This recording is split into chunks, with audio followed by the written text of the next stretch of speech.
Hello, everyone, and welcome to episode 3 of the One Team Inertia podcast with myself, Adam Lyon, alongside Kieran Calderwood. As always, plenty has gone on in the last week in the weird and wonderful world of Kilmarnock FC. We've had the new away kit released today, a couple of friendly games in Northern Ireland, and the signing of Kieran O'Hara, the goalkeeper, and we'll also look ahead towards the end of the show to the first of our League Cup games against Annan at Rugby Park on Saturday. So without further ado, plenty to get through, and we'll start off with the most recent of the goings on at Rugby Park. The new away kit gear, which was released earlier today. A bit of a Marmite reaction, you would say.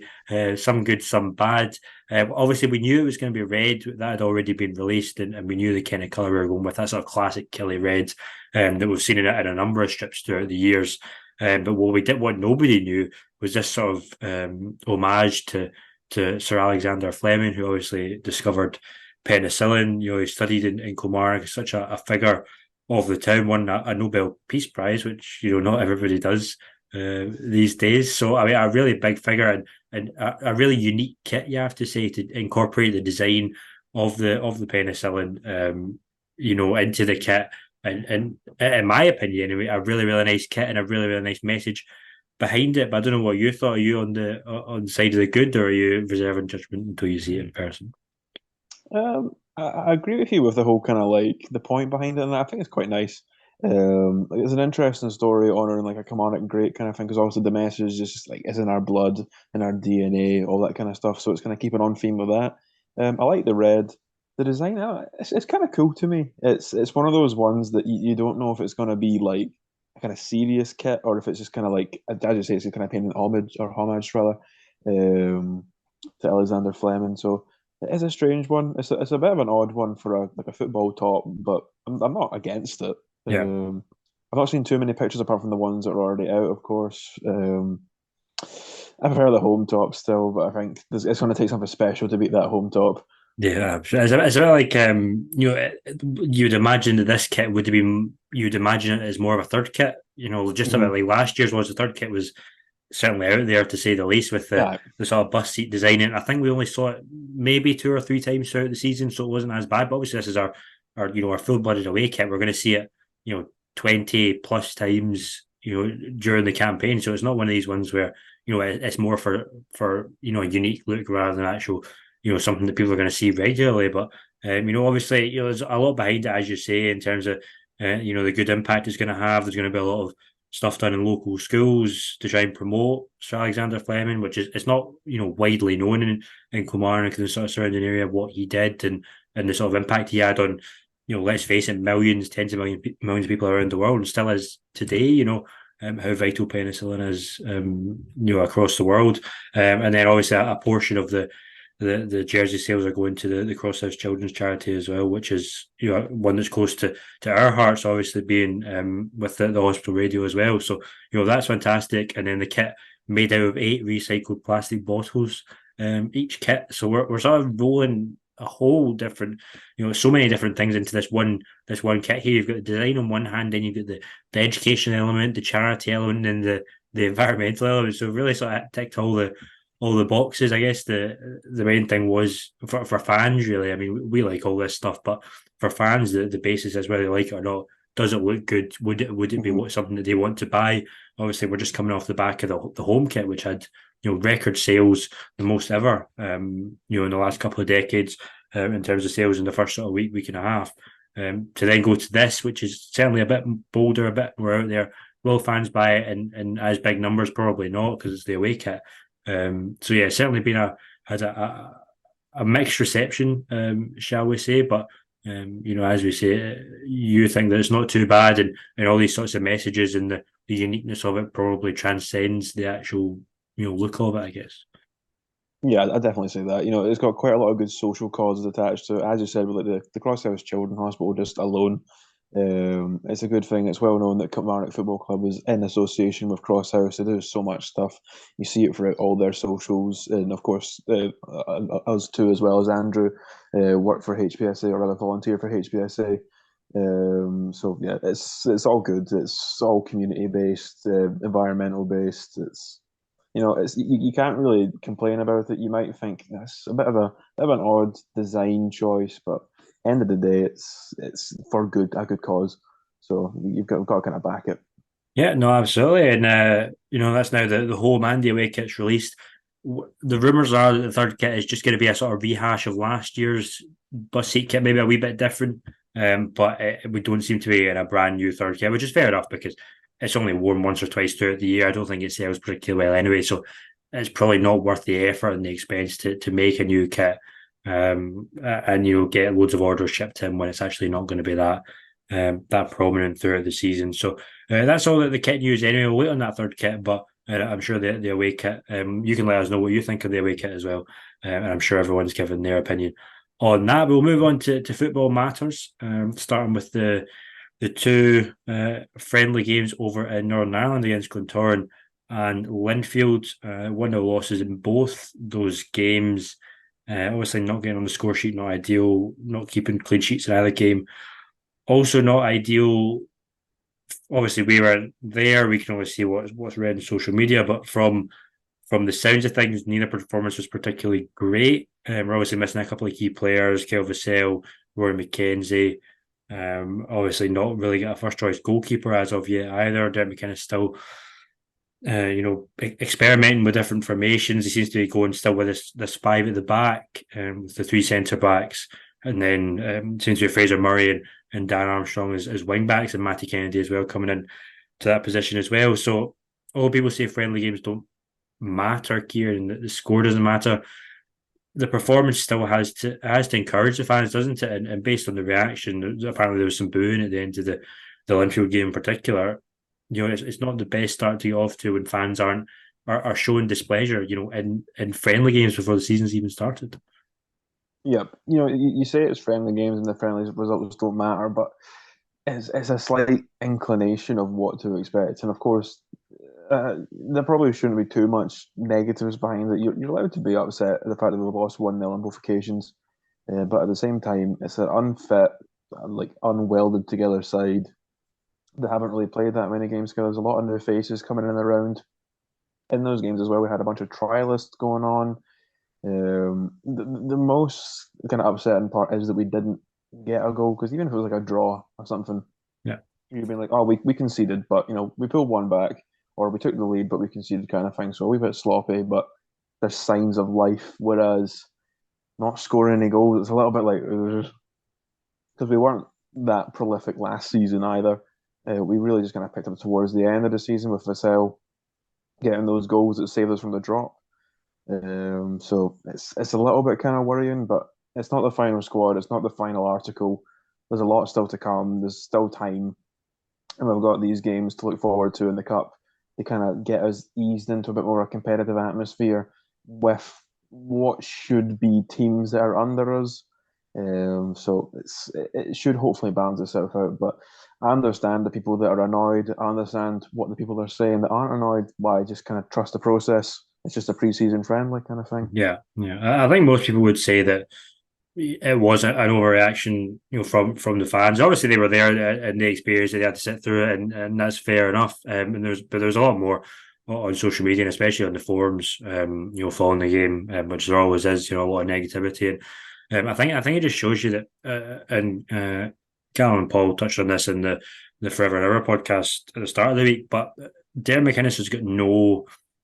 He's got no real loyalty with the fans at the minute. It's not like we're starting the season in a good place. Everyone's behind the manager and we're ready to go and we can accept these kind of things. People haven't forgiven Derek McInnes for what we had to go through last season with all the chopping and changing, not knowing what not knowing his formation, all that kind of stuff throughout the season, the horrendous away record, only just staying up. So Derek McInnes doesn't really have any change in the bank with a lot of fans. And, already you're seeing that if things aren't going well, even in friendly games, they're getting on the backs of him and the players, and just goes to show you that these next month, 2 months are going to be massive for Derek McInnes because he's got to try and win some of that support back by getting off to a good start in the League Cup and in the league as well. Yeah, it's one of those things. It's probably not a kind of ticking clock situation, but it's that way. It's like, as you said, there was only so much that the fans could have put up with last season. and he got a bit of time bought, he got a bit of respect bought by the fact that he managed to guide us to safety. We did it on our own. It wasn't based on other results. We bet the teams around us. We bet Ross County. We bet Dundee United. We rose above the bottom three, and that way you could kind of resonate slightly with what he was doing. You kind of have an idea, and then seeing those two games, although they mean nothing, like it's just preseason friendlies, means nothing because we had a game behind closed doors as well. We won 3-2. There's games in and around that weren't really talked about too much because they were behind closed doors, or spoke about rather. So it's one of those things. But I definitely agree with what you mean about like the fans aren't probably fully behind them, but it's the case of it's what we've got. We've got to stick to it, kind of thing. Because what he's been doing in this transfer window looks good so far. It's like the kind of first proper time he's had probably a decent budget to work with because coming up from the championship, I can't imagine he had too much to go with. We've seen that with the squad remaining mostly championship quality players with a couple premiership players sprinkled in. Whereas now, I would say like near enough all the signings, maybe Dennis excluded, would be Premiership signings because obviously I don't really know if Dennis would be your starting goalkeeper in the Premiership. It's one of those ones we have to wait and see based on the new signing as well that we'll just talk about. It's an odd time to be Derek McInnes. Yeah, absolutely. I agree with you. I mean, the signs have been good on the whole. We're going to come on to Kieran O'Hara in a minute, but the signs have been good. Been positive, good pedigree. Matt Kennedy, great signing. McGuinness in the middle, good signing as well for the level. Robbie Dees. These are all positions we needed people in, and they are good players. They should hopefully come in and do well. But as we say, time is not on Derek McInnes' side here. He's got to get off to a good start. In the League Cup campaign, certainly, because these are all games that we should be winning. But then those first, 4 or 5 games in the league, difficult games, you get Rangers at home, Hearts away, Motherwell away. These are tough games. And if he doesn't get off to a good start, then he's going to find himself right back under pressure very, very quickly. But, we'll come on to all that when those league games roll around and we'll see where we are after the cup. But we'll go into the signing. The only signing we've had in the sort of 20 days since the last podcast episode. Kieran O'Hara, goalkeeper, has signed a 1-year deal after leaving Colchester United earlier in the summer as a youth player at Manchester United.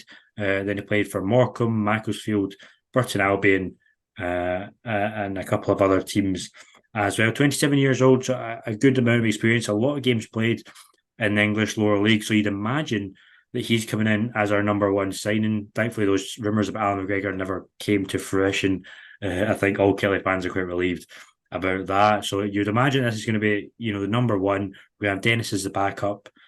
As I say, he doesn't have any experience in the Scottish game, but you're not going to be a youth player at Manchester United. You're going to stay there for 8 years, if you're not a good player, and hopefully he should come in and replace Sam Walker, who looks like, although the decision doesn't seem to be made yet, it looks like he's not going to stay on for next year.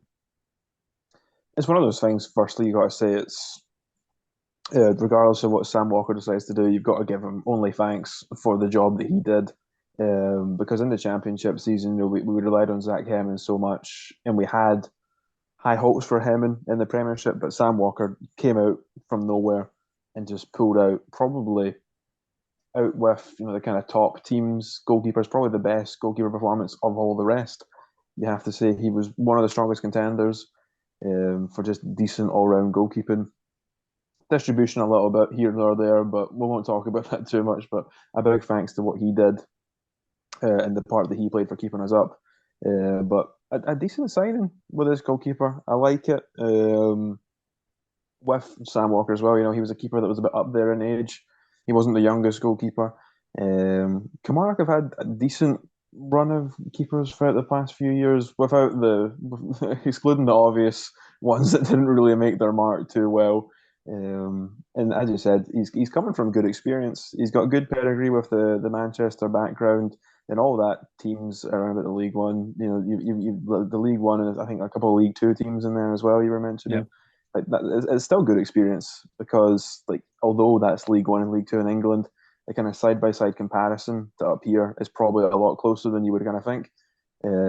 So and it's that way. Goalkeeper's a position you don't need too much kind of transition because you're just kind of standing between two sticks and watching for the ball coming. So Yeah. I have a feeling he'll be all right. I've not really seen or heard too much about him out with what you just kind of mentioned there, really, but I've got decent hopes for him. Yeah. I think it's good to see that we've learned the lesson of a couple of the relegation season as well. When we're waiting on Dan Backman whether he's going to come back on loan to us, whether he wasn't. He ended up he didn't, and we got a couple of goalkeepers last minute. We got Jake Eastwood, who as we all know played the first game, got injured, let in a horrendous goal, and then was never seen again. And we got Danny Rogers as well in last minute too, and I think that really set the tone for that season. That ended up with obviously Colin Doyle being our number one goalkeeper, which was one of the main reasons why we got relegated. So we sort of learned the lesson, from that year here. We're not waiting on Sam Walker to say yes or no. We're getting the goalkeepers in that we need to.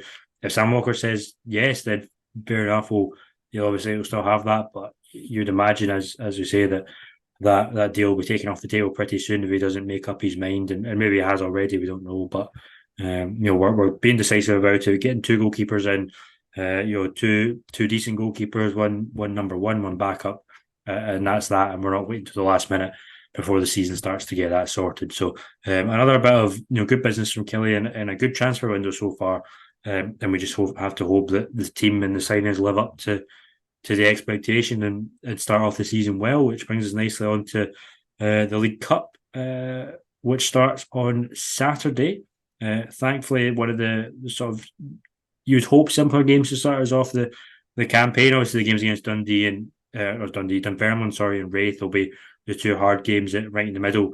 But Annan at home, Kieran, League One team, just got promoted last year from League Two for the first time in their history, beat Clyde 5-2 on aggregate over the two legs in the playoffs. So, a good team, a lot of good players in there. Chris Johnson, former Kelly man, playing there. He's been there for a number of years. It's so important that we get off to a good start here, isn't it? In a game that we should be winning. We've got a couple of hard games, Dunfermline away the following week. We've got to make sure that we get the 3 points on the board in this game and put in a really good performance to get the fans on side and get them excited about the rest of the season. Definitely, because it was something that we've not really had at the start of last season. I would probably say there was a lot of excitement because I'm pretty sure did we not go unbeaten in all the all the preseason games? Sorry, that we played. I'm pretty sure we went away to, was it Cyprus or something, or that we went to, somewhere sunny, not Northern Yeah. Ireland. I'm pretty sure we went, and we We won a played. I think bunch we of played games. Charlton in that preseason friendly. Was that last? Yeah, Was last yeah, year? because Yeah, I remember seeing the aftermath on Twitter yeah, about all the excuses coming out about how they lost and everything. yeah, But so there was a bit of something in the air because we had the good campaign for coming back up from the championship. We had all the excitement of like, oh, we got a bit of a flag day going on because we'll yeah, have the championship flag there for us. And obviously the first day result against Dundee United, the 2-2 game, there was a lot kind of going on that got you excited, as well as a decent kind of start to the cup as well. So we need to try and, due to the lack of pre-season results that we've had, we need to try and get, because this is still kind of technically pre-season, but it's competitive pre-season now. So it's kind of the real deal. You have to show up, and there is obviously that kind of bogey element of the fact that we are the team that's expected to win because so often Kelly is the underdog. That's how we thrive. We thrive on no one expecting anything from us and then surprising them. Whereas now we've got this team that's rising up the ranks quite firmly. They're a decent name as well. They've got a little bit of something to them. They've got a good squad, as you said, good players in amongst it, good spirit from winning and coming up for the playoffs. So, like, there's a chance for an upset, especially when you're going away to a Premiership side, the only like kind of Premiership side in the group as well. So it's a chance for this team to kind of prove their worth, stake their claim, and try and nab the points from us. So we have to do everything in our power, as you said, to win this first one. yeah. No, absolutely. It will be so important that we get off to the right start, and I think that a lot of that will come down to the team. What team Derek McInnes is going to put out? Is he still going to be tinkering about with it, trying to find the right, trying to play some players here and there? Or is he going to try and play the team that's going to start the first league game of the season against Rangers? So we're just looking back at the team that played against Linfield we'll adapt to with obviously Kieran O'Hara and goals. You're probably looking like a back five, you would imagine, which is obviously Derek McInnes's favoured favorite formation. So you're looking at like the back three is Sanders, Dees, and Ndaba. I believe that you played Armstrong and Murray as wing backs in that game. Then in the middle of the park, you've got the likes of Watson, Polworth, Lyons, maybe, and then you've got to somehow fit the likes of Matty Kennedy and Vassell in there. So and Roy McKenzie, who I even talked about as well, he's not featured in the opening games as well, and the likes of McGuinness and McKinroy, all these players that he's got to try and work out. What is my strongest 11? I still don't think that he knows it, and well, to be honest, he went through the whole last season without knowing it. So there's no reason why this season is going to be any different at all. So, what do you expect to see in terms of personnel? Would you expect to see Ennis Cameron still start the game, or do you think Vassell will get a run out? And what would your sort of midfield be in terms of all those players trying to come together to get maybe the best three in the midfield? It's quite hard to pick just three because I'd say obviously out with centre halves, our best position is in that midfield. We've got so much talent in there. Watson, of course, Lyon, along with I think Polworth re-signing as Yeah, well. There's a lot of names in there. You've got Rory McKenzie who can play in midfield, he can play in attack, he can play out wide, play wherever you want. So it's and McGuinness in there as well. Didn't even mention McGuinness, the new signing. yeah, You've got to be playing him. So it's quite a difficult one. It's quite a congested area that we've got, especially if he's going to want to play this five back, or just a kind of free back with a bit more defensive wingers. Don't know what you want to call it. yeah, Maybe a bit of both. So ideally, I love Watson. Watson has to be a guaranteed starter. I say. Needs to help develop him, get him as much game time as possible. Hopefully, he just kind of takes off the way that he left last season, red card excluded. We don't want any more of that. Brad Lyons, another player that's coming up heavily, in my opinion. yeah. So, I mean, he captained the team, didn't he? In the two yep. friendly games. Whether that was just because he's Northern Irish, we're playing Northern Ireland. I don't know whether Derek McInnes is the kind of guy that would do that, or if he has actually considered him for the captaincy this year. We don't know, but Derek McInnes doesn't really strike me as the guy that would make someone captain, just because they're playing in their home country. I don't know what you think, but I think there might have been some kind of reasoning behind that.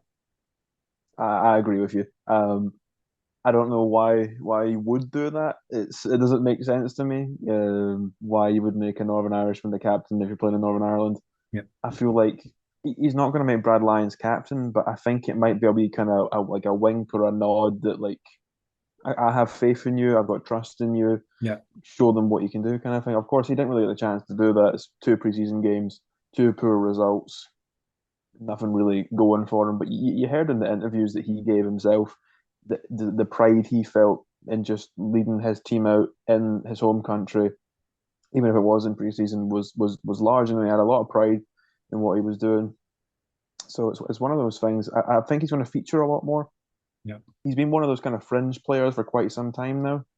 Um, but he really proved himself in those last few games in that season just there. So I think he deserves a chance, Yeah. especially Well, with so much kind of turnover going on in the midfield. yeah. No, absolutely. And obviously, the captain's armband went, to almost every player at some point last season. You had Stokes, you had Joe Wright took it for a while, McKenzie as well. And you sort of look at it, they were not even talking about Joe Wright because he wasn't on the preseason trip either. He's not really featured much at all. So, who do you think could be captain this year? Because you sort of look at the list and Joe Wright's maybe the one that does stand out, but even then he's still a very young guy. Is he ready to step up and be a captain? If not him, then who? Obviously, Rory McKenzie would be the obvious choice, but if he's maybe not going to play every game, then who else are you looking at in terms of a captain? Could you look at someone like Liam Polworth, Danny Armstrong, possibly? I don't know if he has necessarily the right mentality to be a captain. I think he's got too many. He's relied on too much in other areas of the pitch to be worried about trying to organise people and and that kind of thing. Could you give it to someone like Kyle McGuinness? Obviously Chris Stokes just came into the club at the start of the championship season and was given it without playing a game. So that's a possibility. Could the likes of Kyle Vassell be given the captain's armband as well? So, that's a big, a big thing that needs to be sorted out before this game on Saturday, isn't it? Yeah, it's one of those things because you use an obvious choice. I agree with you, Rory McKenzie. Obvious choice. Joe Wright, he's one of those players.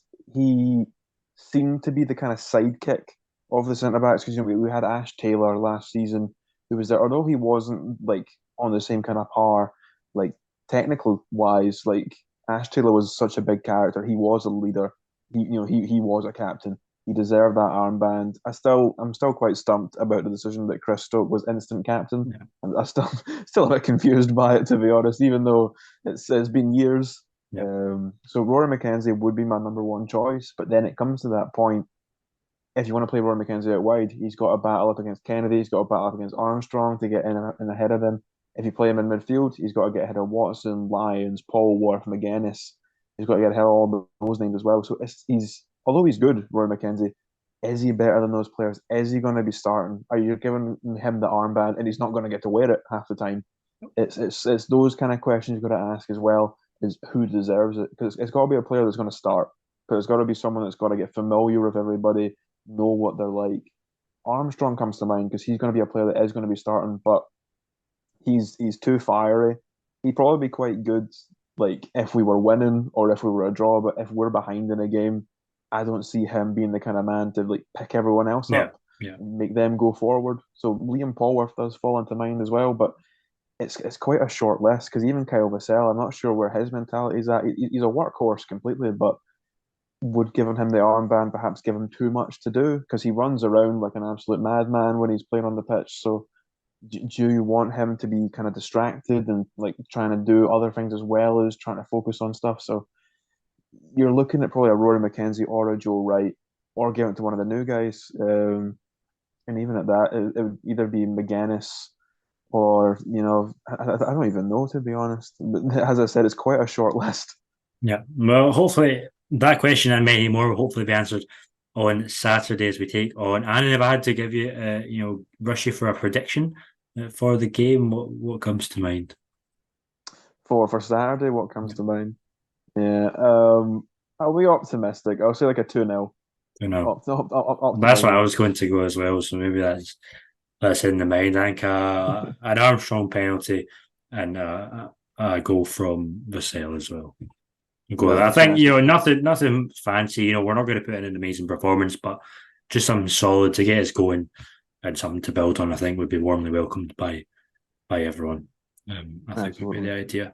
But no, I think that'll do us for episode 3 of the podcast. Plenty for us to mull over there, and obviously we'll look ahead. We'll all be there on Saturday to see if we can get our League Cup campaign off to a winning start. So thanks to Kieran for joining me. You can hear us both on HBSA Sports live from the ground on Saturday. Studio coverage will kick off about 2:30, and then we'll be on air from about 10 to or 5 to 3.